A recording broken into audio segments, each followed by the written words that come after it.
Great. Now you've knit your first row of stitches. Now I'm going to teach you the purl stitch. And like I was saying, Debbie Stoller has a great way of recognizing the purl stitch from the knit stitch. The knit stitch, as you can see, as you'll remember, looks like a little V or a scarf around someone's neck. The purl stitch, on the other hand, is similar to a small noose, as Debbie Stoller so perfectly coined it in her book, Stitch and Bitch, a Knitter's Handbook. If you like knitting and you like this tutorial, I suggest you pick it up. It's really funny and a fantastic guidebook. Great. Okay, so now we're going to learn the purl stitch, and the purl stitch is basically the knit stitch backwards.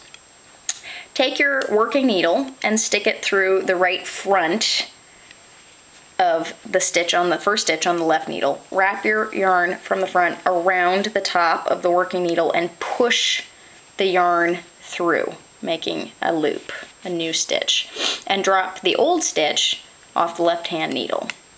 And we're going to repeat that. Stick it through the right front, wrap the yarn around, push the yarn through, and drop it off the needle. Stick it through the right front, wrap it around, push it through, and drop it off.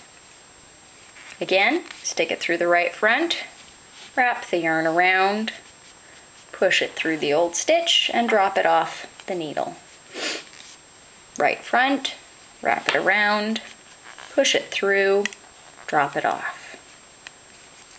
Right front, wrap it around, push it through, and drop it off. Right front, wrap around, push through, drop off. Right front, push it through, and drop off. Right front, wrap around, push it through, and drop off. Right front, wrap around, push it through, and drop off. Well done. Okay, now you've just knit your first row of purl stitches.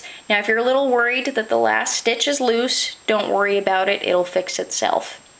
Now, in order to achieve the length of scarf you want, I would suggest alternating a knit row and a purl row 50 times for a total of 100 rows.